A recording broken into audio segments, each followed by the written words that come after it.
Hi, everybody. I'm so pleased to be giving this talk, and I'm so grateful to the Golden Ball Tavern Museum and the Weston Historical Society. My only regret is I wish I could be with you all in person. I still have a deep affection for Middlesex County. I taught at Tufts for 8 years.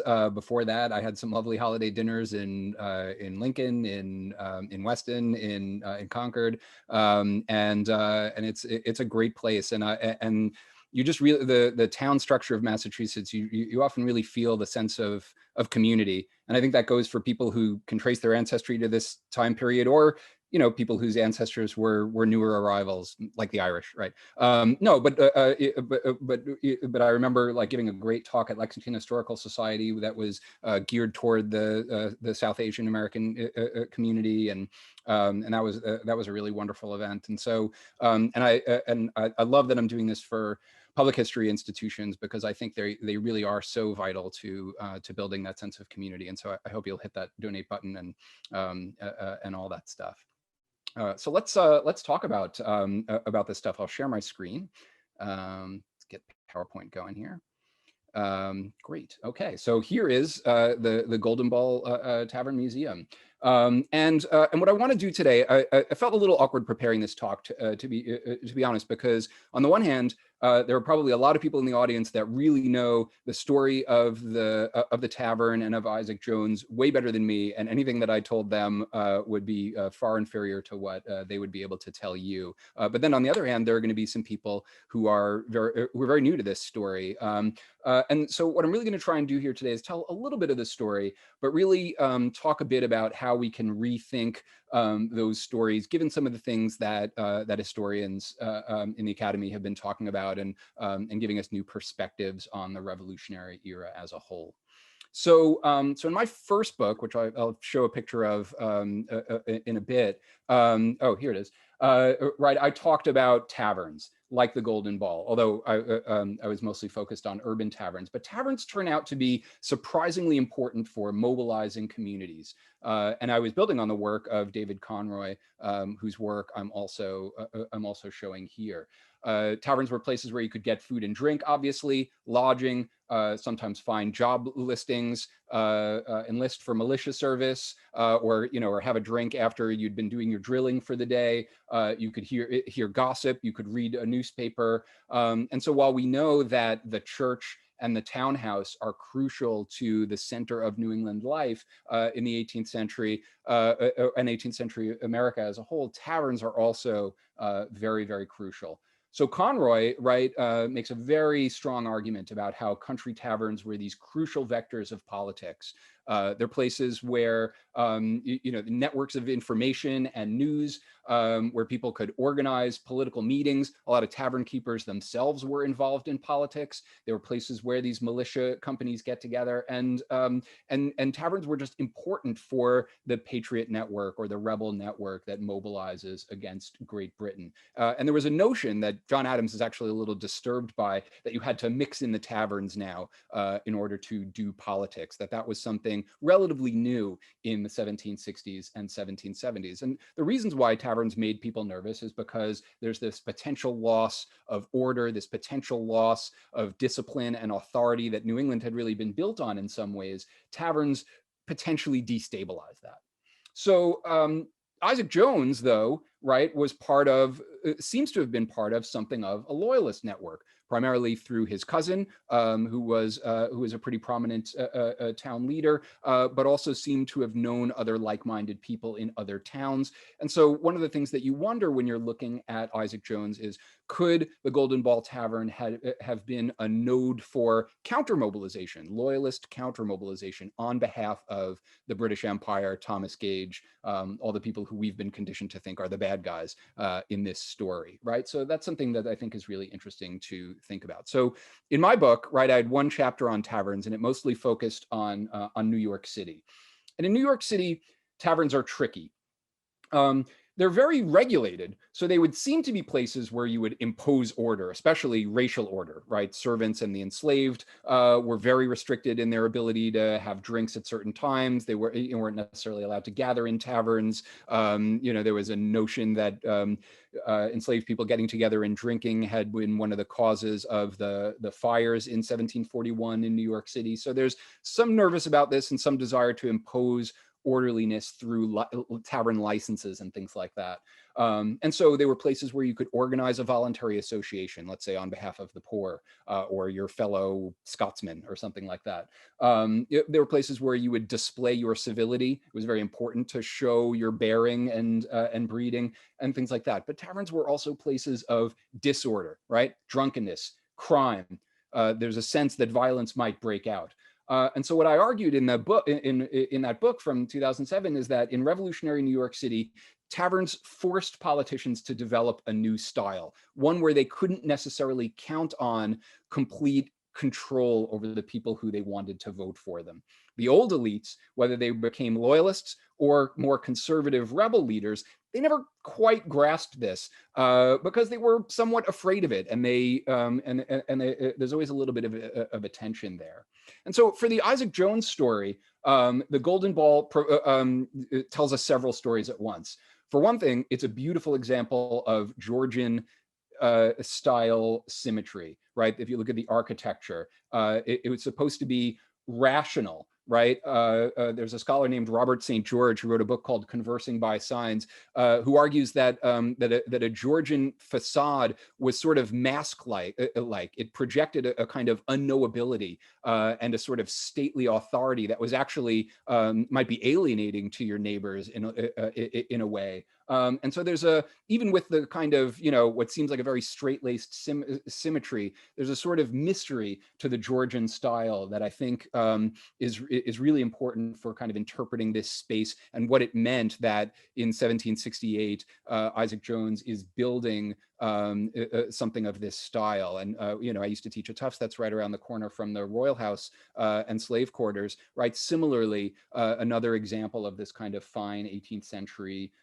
Georgian style. It's not very vernacular, right? It's supposed to be more of a high style imported from Great Britain, although Americans make their own modifications to it. But the architecture of it is something significant in and of itself. Taverns, so one of these is from the Golden Balls collections. The other is a Paul Revere thing. These are teapots. Taverns were also places to sell tea.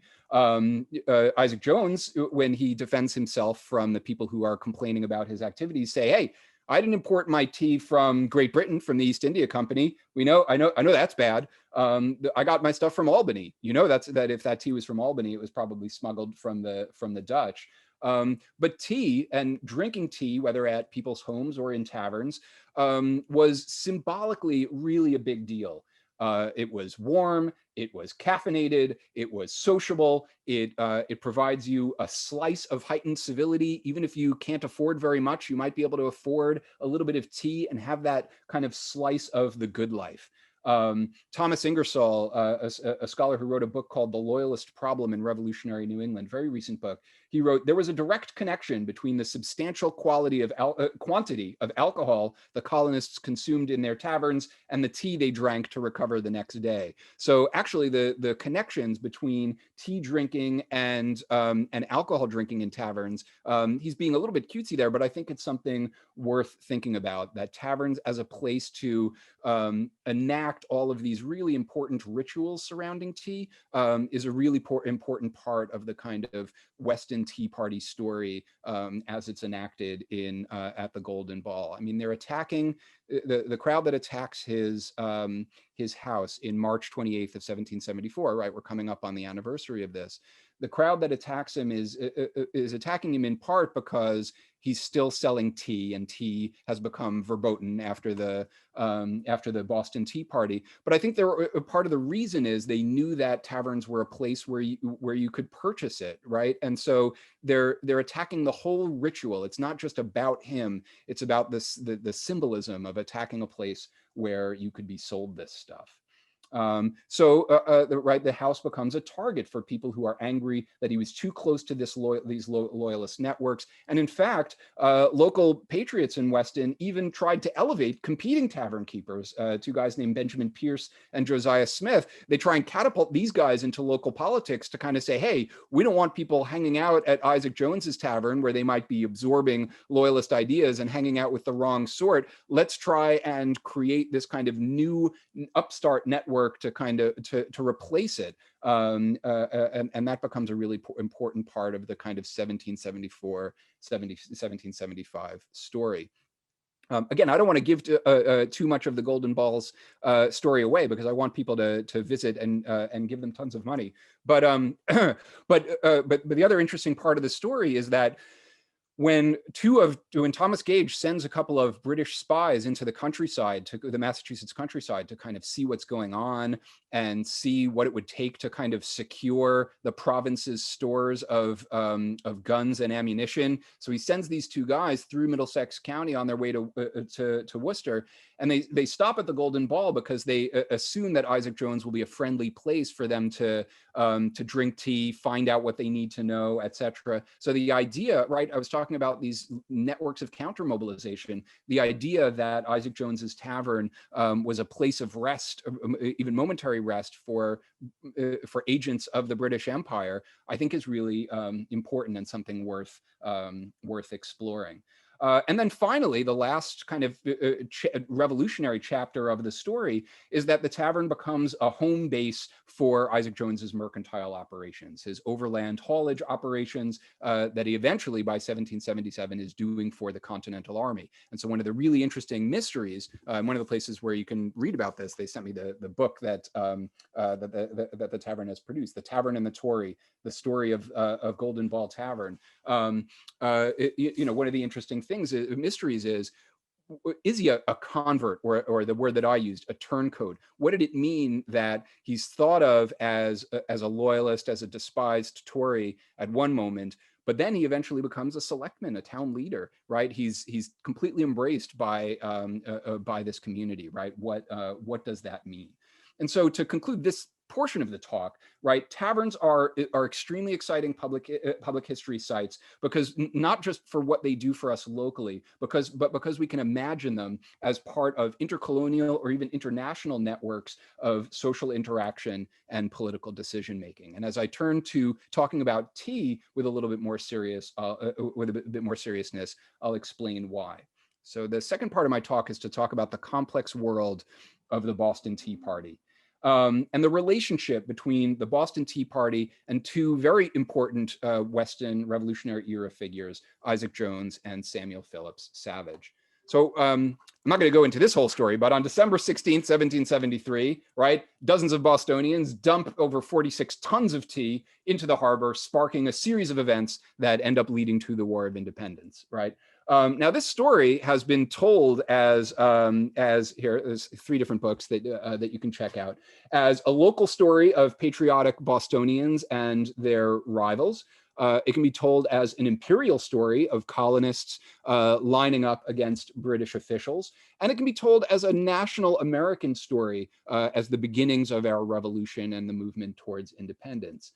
But what my book tries to do is argue, and what Jane Merritt's book tries to do, and I would urge you to check that out, is to try and broaden it out and tell more of a global story. And this is a cartoon from the era that is just fascinating in its iconography. Father Time is projecting an image onto this curtain. And the four women who are watching this represent the four big continents: America, Africa, Europe, and Asia. And so they are watching as this exploding teapot is leading to a global war and tea crisis. And you can see a liberty cap, you can see lightning, you can see a rooster, which represents the French, you can see troops massing, Native American warriors, etc. So a fascinating thing that showed that the revolution was really a global war, and that tea, in a lot of people's minds, was really at the center of it. So one way that you can tell the story of the Boston Tea Party is that you have the East India Company, right, becoming more and more of a territorial force in South Asia right around this same time. One of their principal products is tea, which is farmed in China, not in India yet at this point, and beginning in the 1600s, begins to be adopted by Europeans. But when Europeans, unlike the Chinese, drink it, they have to drink it with sugar, which is farmed principally by Afro-Caribbeans under the horrific conditions of slavery in the Western Hemisphere. And then when the Bostonians protest it, right, they dress as Native Americans. So here now, all of a sudden, you have this really broad and very interesting global story, and the incident has global resonance for hundreds of years afterwards for people who look to the Boston Tea Party as an example of civil disobedience. Right, Gandhi even mentions it during his early protests in South Africa. So, and here's a picture from the ceiling of the East India Company offices. Again, this kind of obsession with with this global iconography. So what was the problem with tea? Well, to save the East India Company, which was having certain financial and political difficulties, the Parliament passes the Tea Act in 1773, which was not going to impose any new taxes on the Americans. That tax had been in place since 1767, but it was going to allow the East India Company to unload its surplus tea on the American market. Tea would be cheaper for the Americans, but one problem is this is taxation without representation.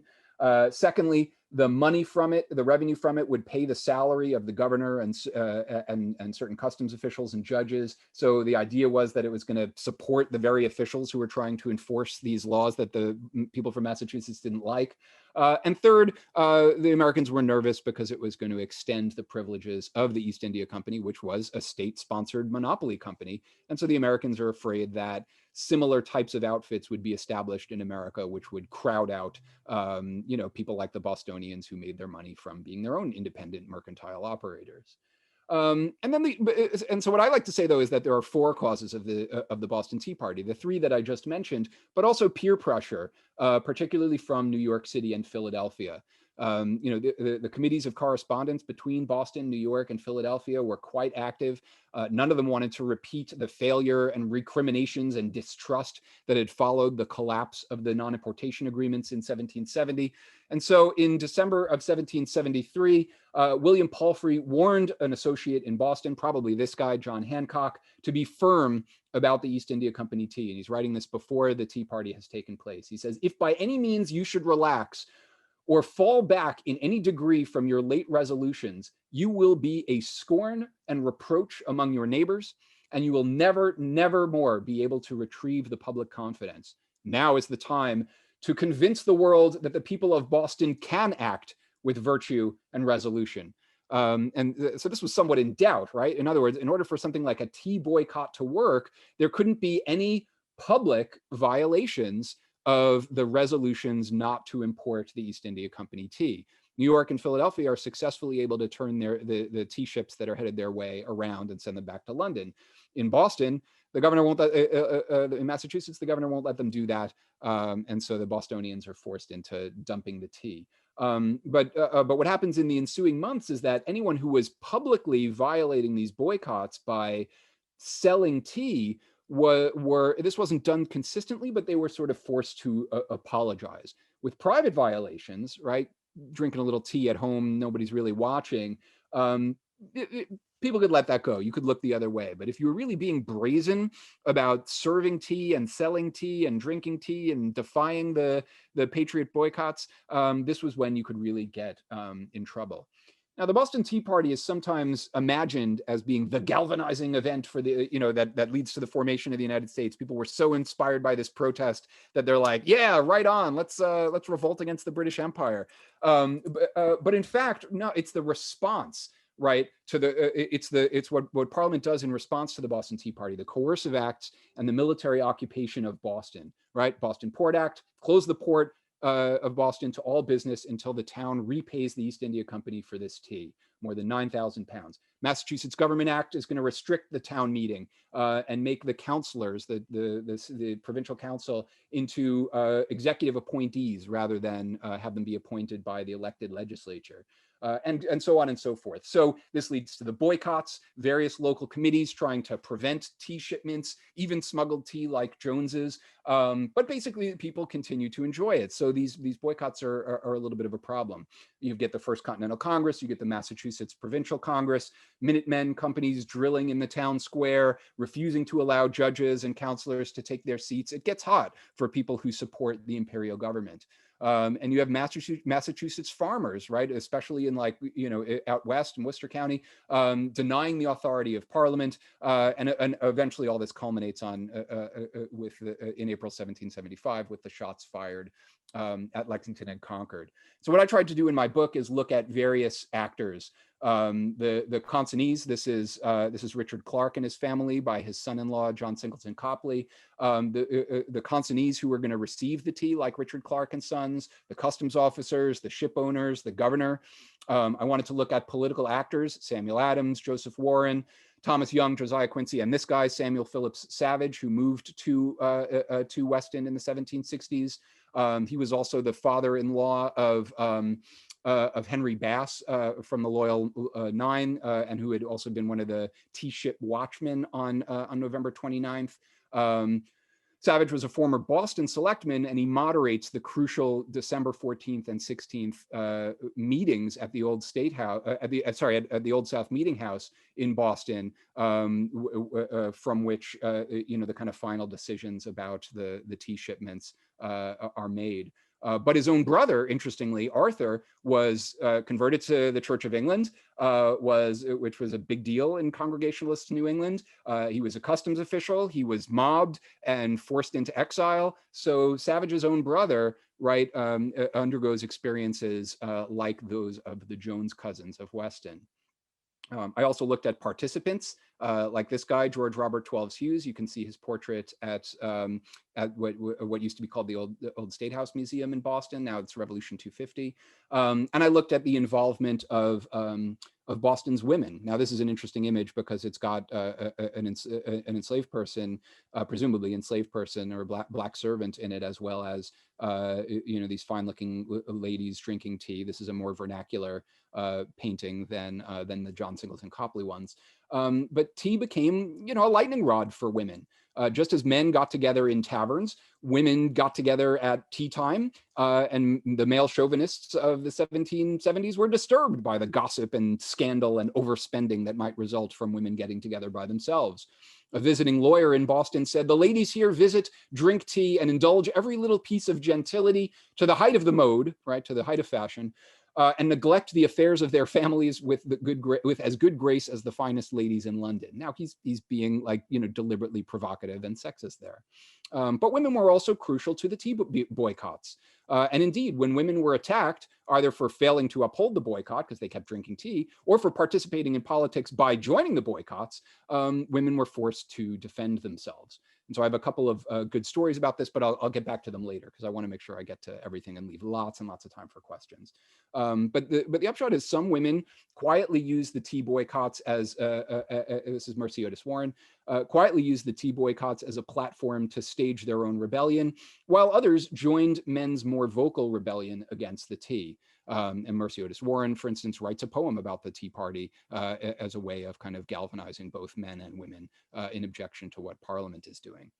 Of course, the other interesting element of this, as I mentioned before, is sugar. You couldn't drink tea without sugar, and much of New England's economy was based on trade with the slave islands of the Caribbean, the sugar islands of the Caribbean, which are so dependent on slavery. And so we hear a lot about tea boycotts in 1774. Was anyone thinking about boycotting sugar to protest slavery? Some Quakers and evangelicals, but for the most part, not really until the 1790s, and even then mostly in Great Britain. But James Swan, one of the Tea Party participants, wrote an anti-slavery pamphlet in 1772. Harvard students discussed banning slavery at their commencement exercises in 1773. Phyllis Wheatley becomes a transatlantic sensation as a poetess in this same year of 1773. So 1773 is also actually a really interesting anti-slavery moment for Massachusetts. African Americans petitioned the Massachusetts legislature to end slavery in 1773. As you have towns communicating with the Boston Committee of Correspondence, some of them speak up against slavery. Medfield says, hey, we don't like the violations of the Massachusetts Charter, and we don't like the tea tax, but we also don't like slavery. And, while you're at it, Boston Committee of Correspondence, let's do something about this too. Now, by no means the majority, but Massachusetts will end up doing away with slavery by the end of the Revolutionary War. I argue in the book that the Boston Tea Party actually stalls the anti-slavery movement a bit by forcing everyone for a few years to focus on like the coercive acts and the start of the war. And it also, by creating the American Alliance, it gives the people of New England a lot of good reasons to be nice to Southern slaveholders and not make too much noise about slavery. That's sort of John Adams's game. And so slavery is eliminated in Massachusetts, but kind of quietly. There's no Day of Jubilee. There's no Juneteenth like they're gonna like they celebrate today in the South. And elsewhere, of course. Later in the 1850s, when the Boston Vigilance Committee rescues a fugitive slave named Shadrach Minkins from U.S. Marshals in 1851 under the Fugitive Slave Act, Theodore Parker calls it the most noble deed done in Boston since the destruction of the tea in 1773. So again, there's a long memory of this incident. But of course, not all Americans are behind this movement of 1773 and 1774 against Parliament. And that really brings us back to the story of Isaac Jones. Jones defied the tea boycott. He withstood horrible violence in his own home. A mob enters his home, causes all this property destruction and theft. You should really read the details and talk to the folks at the Golden Ball Tavern about this incident. He endures boycotts of his businesses, intimidation, and ostracization. But then, weirdly, right, a few years later, he's accepted as a town leader and reintegrated into the community. Is it because he has a change of heart? Yes, but I would say he's not the only one. And so this is going to lead me to the last part of my remarks. So in my first book, as I said, I explored the revolutionary movement mostly in cities by looking at cooperation, leadership, organization, negotiation, and persuasion, the kinds of things you needed in order to mobilize a broad coalition of Americans to rebel against the British. But I also hinted at thinking about counter-mobilization among friends of government, right? Here's an example of a Loyalist newspaper in an occupied city, a city that was occupied by the British during the Revolutionary War. Now, previous theories about loyalism were mostly tied to ideology, right? What makes a loyalist tick? How do they think about, about political theory, about religion, about all these things?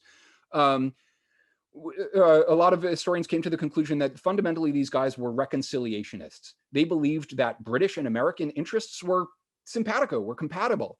They attacked the Patriots, their policies, and dissenting religion as being dangerous and destabilizing to good order and society.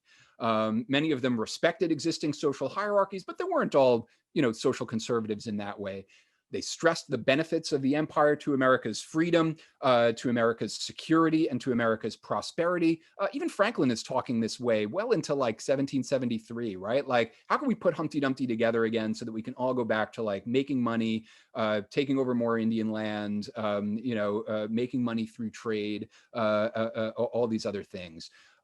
So what these loyalists are doing they are stressing the benefits of the empire for American colonists. They didn't love the status quo. Most loyalists hated the Stamp Act just as much as any future patriot, and didn't really like the Townshend Acts and weren't so thrilled about the Tea Act either. But they loved or at least respected the ideal of the British Empire, the ideal of the monarchy and the Church of England, but not in all cases, but in some cases, and the theory about how this empire was supposed to operate, even when it was operating in inconsistent ways, right? Like you treat your French Quebecois one way and you treat your Native Americans another way and you treat your Caribbean colonists yet another way, right? Like, and they all have different legal arrangements within the empire, right? Like, that's fine, right? For certain ethnic and religious subgroups that worked out great for them. That's why some of them, like Highland Scots in America or the Quakers, stay loyalists. They think, we've got a better deal under the British Empire. We don't necessarily trust our American neighbors to be as nice to us.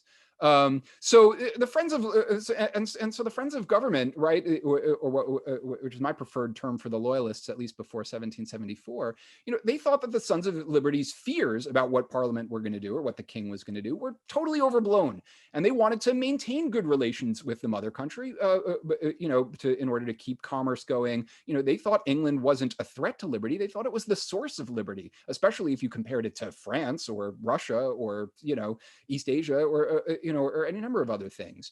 The Sons of Liberty to them were dangerously anarchic. If they were left to their own devices, they would not just, throw out the British Empire, but they would throw the baby out with the bathwater, right? They would tear down tradition, they would tear down culture, and they would tear down the kinds of social structures that kept colonial life going. After the coercive acts, the Massachusetts countryside rose up in fury. They harassed the mandamus counselors who were going to be appointed under the Massachusetts Government Act, forced them to resign, forced the judges. They harassed judges. They harassed peddlers who were suspected of selling tea. They burned tea in this town square in Lexington. They do it before the Boston Tea Party. In the pamphlet Common Sense of 1776, Thomas Paine talks about these reconciling loyalists, and he says that these are interested men, in other words, selfish men, who are not to be trusted. They are weak men who cannot see, prejudiced men who will not see, and a certain set of moderate men who think the better of the European world than it really deserves.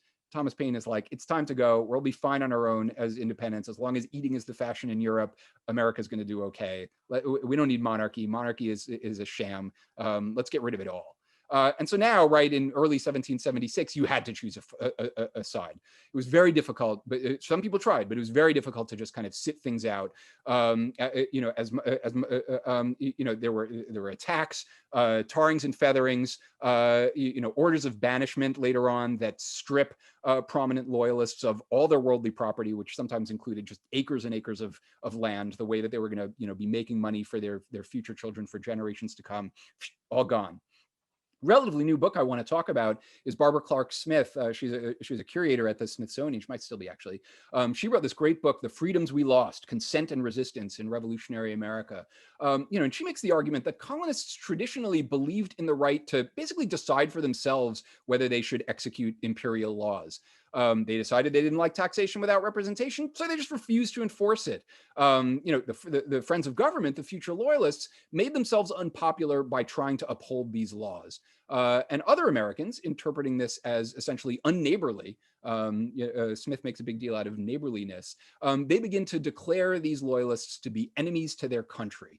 But there's not as much attention in the literature, I think, to people who are not at the topmost level. We all know about, really prominent loyalists like Thomas Hutchinson or other imperial governors. But what about the people who, were not imperial officials, didn't take up arms, didn't say a lot of really provocative, weren't, ministers in the Church of England, or weren't otherwise making really prominent public pronouncements about the events of the day, like Isaac Jones, right? Isaac Jones is relatively, prominent within Weston, but like in the greater scheme of things, he's not at the top level of loyalists, the kind of guy that you really try and punish and banish in a big way.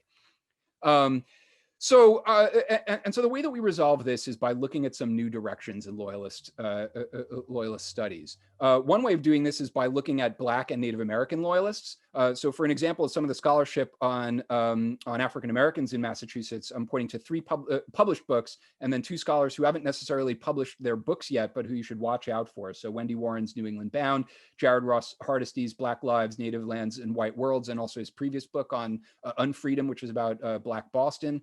And then Harvey Amani Whitfield, North to Bondage. There's like a big, he's one of the guys who's really doing a lot about Black loyalism in Canada, what happened to a lot of these Black loyalists who were themselves exiled. And then look out for work by Karima Lewis and Sharon Osese Jr., who are looking at Black communities in colonial and revolutionary Massachusetts in really interesting ways.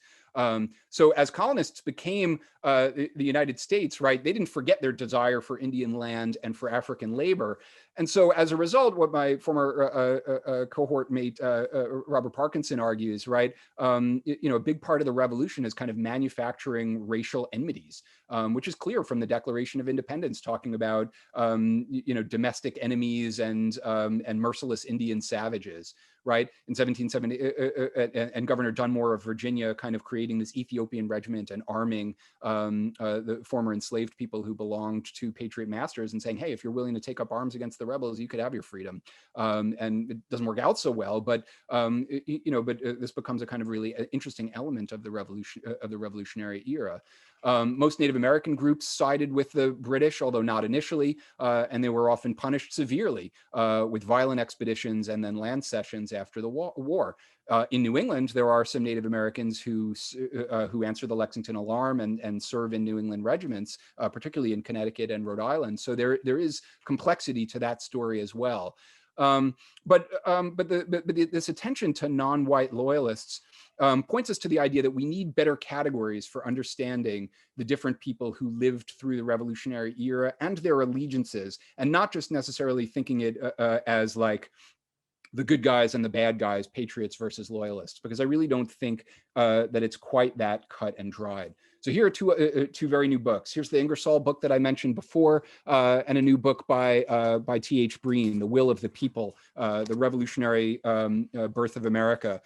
Ingersoll says, he kind of downplays the kind of violence that Isaac Jones experienced. He says, when all the terrible episodes are added together, most loyalists were spared exile, jail, or confiscation of their property, and few lost everything. The total number of cruel acts during the entire revolution was small, and most loyalists could complain of little beyond hard language from their neighbors, which Isaac Jones definitely does experience, and the normal inconveniences of war that everyone suffered. Now, this varies. If you lived in the Carolinas or in Westchester County, New York, yeah, your experience of war was just absolutely miserable no matter who you were. So I get what he's saying there. He also says about 50 pages later, the rebels harried loyalists, but usually did not torment them. They ridiculed them, but almost never inflicted bodily harm. And this rings true for what we know about the Weston Tea Party. They were glad to see loyalist leaders go, but they did not prick the rest with bayonets to flee, and actually hoped they would stay. Rebels were restrained in part by the troubling contradiction that they had to treat their own neighbors as enemies. And above all, they knew their ideology was abstract and hard for limited people to grasp. So they were liberal in fashioning their loyalist policies. I would argue they're thinking about their future legacy. What kind of country are we going to be? And so this gets us to my last point, which is about reintegration. Yes, there were very hard feelings between loyalists and patriots in both the years 1774, 1776, and then at the end of the war in 1783, 1784. And there were actual policies passed to legislatively persecute loyalists, right? Bills of attainder, something in the Constitution nobody ever thinks about. Like the reason why the Constitution outlaws bills of attainder is because those things were actually used, right? Like naming people in laws, like we are going to deliberately proscribe this person. You're right, we don't do that anymore, but they were doing it in the 1770s and 1780s. Henry Addison, a Maryland loyalist, wrote, look, he's a loyalist. He goes into exile. He comes back. He's really hoping to get back to his property in Maryland, and he ultimately does. And what he argues is, he sees that other people don't see it this way, but he's very hopeful. He says, nations have their fits of inebriation. What a perfect quote for a talk at a tavern, right? Nations have their fits of inebriation, having washed away the blood, they will become friends over a mug, right? So this doesn't happen in the short term, right? But within another couple of years, right, Alexander Hamilton and Benjamin Rush, very prominent patriots, are coming to argue that the states should restore some of the property and political rights to most of the former loyalists, all but the top, numero uno bad guys.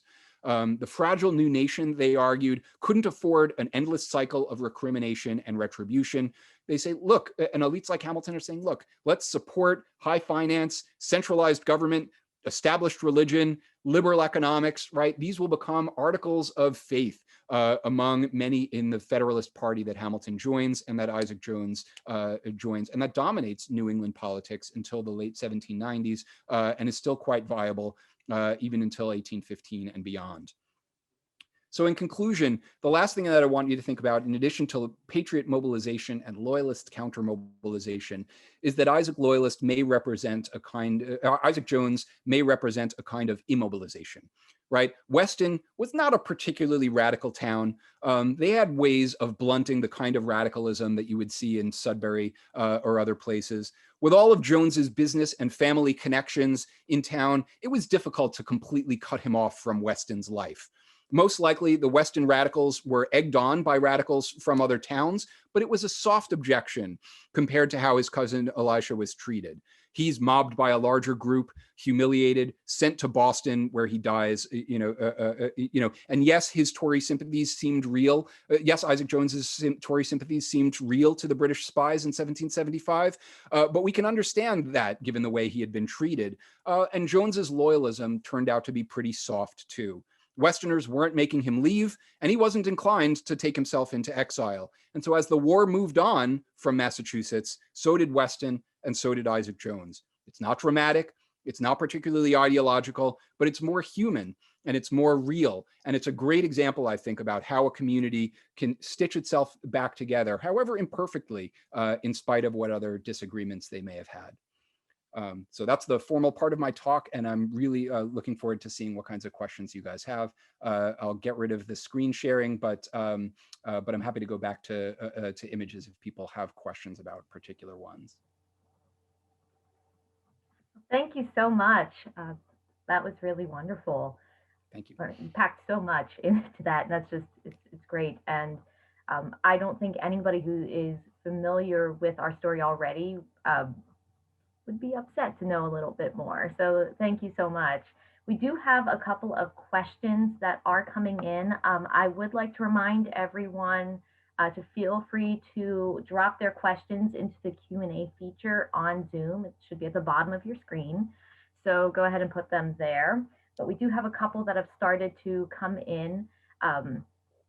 We have Alicia, can you tell us about the radicals in Sudbury? This isn't something I know a lot specifically about, except that Middlesex, does seem to be have a very healthy patriot community overall. I mean, one thing I was going to say is that for so long, right, the cherished book in this field was Robert Gross's "The Minutemen in Their World" about Concord. Right, we know that Lexington and Concord are so important. We know how many of the Middlesex County towns turn out. And I believe I got this information from that book, The Tavern and the Tory, that it was, I think Weston only had like something like 160 households, and yet there are like 300 grown men turning out to try and like push Elijah Jones out of town. And so there is a suggestion that a lot of these guys must have come from neighboring towns. And I believe I read a couple of references to the fact that some of these guys were assumed to have been from Sudbury and other neighboring towns. So I don't know that Sudbury was uniquely radical in any way, but I think it is interesting to kind of look at the individual political and social character of each of these towns one by one. I mean, in the 1970s, that was the big thing, the town study. Let's look at Dedham, let's look at Newburyport, let's look at Concord, and really unpack their whole social structure and figure out what they were doing politically. One of the great things about Bob Gross's book is that he uses an example of an enslaved person. He uses an example of a local prominent loyalist in order to kind of tell the fullest picture of that story. Weston has the capability of doing that because of Samuel Phillips Savage and Isaac Jones. But what we always have to be aware is that these towns are not hermetically sealed, right? They exist as a kind of a somewhat extra local world of their surrounding communities and Boston, right? And then this wider world of the whole British, all the colonies, the British Empire as a whole, and then also, right, like the East India Company and its operations in South Asia, their tea trade on the eastern coast of China, right, and all the other flows of the slave trade and other things that were so important to commerce and to politics as they were operating in the 18th century. And so definitely dig into Sudbury more. I don't have too much more to say about it, though. Wonderful. Thank you. Michelle wants to know if you could talk a little bit more about the women and their role in boycotting or supporting serving tea. Yeah, the answer is they do both. I think whether women or men, right? There wasn't a ton of consistency about the tea boycott. Like there was a lot of kind of like in the same way that we really don't like think a lot about where our clothing comes from or like about the animals that we're eating, right? Like there was a little bit of like, is this Dutch or English tea? I don't know, but I'm gonna drink it, right? Because I'm addicted and this is the only high I get, when I'm doing all my laundry by hand and and things like that. So two stories that I always like to tell about women. One is Abigail Dwight. Abigail Dwight was the 48-year-old former headmistress of a boarding school for Mohawk girls in Stockbridge, Massachusetts.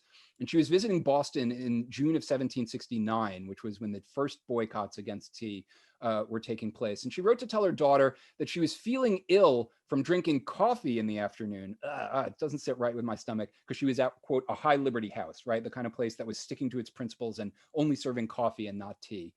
Because there were other alternatives. You could drink Labrador tea or Hyperion tea, which was a drink that a lot of Native Americans used to use as an emetic, actually, the black drink, Casena tea, and things like that. So there were all sorts of like things that you could drink that weren't tea that people weren't as excited about. So Abigail Dwight says, look, except for the government officials in Boston, nobody will drink tea here. Not a drop of tea will one soul of them drink. But interestingly, right, she also writes, at home I can drink it. Right. So the idea is if you already had a stock of tea, or you could somehow get it or convince yourself that it was smuggled by the Dutch instead of legit British tea, tea drinking was kind of still going on. But look, everything is political, even family relations, even these kind of personal consumer choices. And so it's interesting to kind of think about. The other story that I really like to tell is about Clara Barton, the founder of the American Red Cross, remembered hearing that her grandmother Dorothy and her great aunt Martha Moore Ballard, where if you've ever read Laurel Thatcher Ulrich's the Midwife's Tale, right, that's that Martha Moore Ballard. She remembers the two of them secretly sipping tea in the cellar while her great uncle Martha Moore Ballard's husband was away. Right. So in other words, some of women's fondest memories of 1774 were these little family rebellions, either drinking tea while the politicized man of the house was away, or in some cases, right, publishing newspaper articles saying, hey, we're women, we're not drinking tea, we're prepared to shame any man who we see drinking it. We're not going to go courting with with people who support the British Empire, things like that. So you see, there's the Edenton Tea Party, supposedly in Edenton, North Carolina. So you can find examples of women really responding to the political call to arms and participating in very active ways in boycotts and other political elements of the revolution. But you can also find women rebelling against the kind of political authority they had always known, which was the supposed authority of the man of the house, and finding ways, whether they are servants, whether they're daughters, whether they're wives, to kind of defy what the men of the house were doing and be political in that way. And I think both of those stories are really interesting. Thank you for that. And it's a very timely question because March is Women's History Month. Uh-huh. So yeah, definitely. So Michael would like to know, or Michael says, I wonder if the motivations for rebels and Tories were economically driven as much as politically motivated. One might surmise that Isaac Jones certainly had an economic motivation to switch sides once he saw the way the wind was blowing. That's a good Yeah, I mean, look, I mean, first of all, in the macro sense, of course that's true, right? Of course, material interests are at play here, right? What part of the reason why a lot of colonists were rebelling was because either they didn't like the proclamation line of 1763, in other words, they wanted to keep moving west, pushing Indians out, and getting cheaper land that because New England was getting crowded. You have 7 kids. How are all these sons? They can't divide up your little farm in Weston and each have like a tiny plot of land. Like they've got to have somewhere to go. Let's take over Maine, right? Like, like that's that's part of it. The other part of it is free trade, right? We want to trade with these French Caribbean islands. We'll get a great price, there for our codfish, right? And then be able to get molasses in return that we can either distill into rum or refine into sugar. Like, we don't like British parliamentary restrictions. We understand why they're good for the British Empire, but they're not so good for us. So yes, of course there are material concerns. But to get to the small bore level of Isaac Jones, look, of course, right, it would have been economically devastating to him to suddenly have to like sell his property at a loss, go into exile in Boston and go to some unknown future in a country where he had never been. He's got his children to think about. He had a baby, like yeah, like economically, that's like just completely like, oh, just completely give up your middle class lifestyle, right? Like, but I don't think that can totally be reduced to the material thing. I think it's also like, I don't really know enough about Jones's extended family connections, but I just think about not, how many cousins and friends and people that he went to church with, and how just extensive those community networks were. Like, you can't always let politics get in the way of that, right? Like, so I think that his kind of easing back into the patriot fold is partly about, yeah, I want people to keep drinking at my tavern again, but it's also partly about like, I think of myself as part of this family. I think of myself as part of this community. I was, dating the Loyalists, but I'm married to my homeland, and so like I'm not going to be with that suitor anymore, and I'm going to come back into the embrace of my family and community in that way. Look, it's going to be different for a lot of people. Some people are so wronged by the Patriots, and some people split with their own family members in these really kind of wrenching ways, like Benjamin Franklin, and his own son William becomes not just a loyalist but an arch loyalist, like leading raids into the American countryside, and and they basically never they're never on good terms ever again. So of course the revolution could split families along political lines, but we also have to pay attention to the stories where that doesn't happen. History can provide lessons for us if we're willing to kind of abstract things in a certain way. And one of them can be a lesson of how do you resolve political conflicts of this kind? How do you bring a community back together? So I think that can be about money, but it can also be about other things. Wonderful. I think we have time for one more question, and the one that we have here has a little bit of a pop culture reference here. So Richard would like to know, if you know it, how well does the Netflix series Turn portray the Loyalist versus Patriot conflict during Revolution times?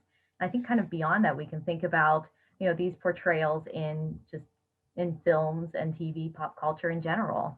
Yeah. I know some pop culture things about the revolution. I have not sat down and watched Turn, and I really should, because obviously, like, my next book on the burning of New York City in 1776 is in part about kind of espionage operations as they were occurring in the New York area in 1776.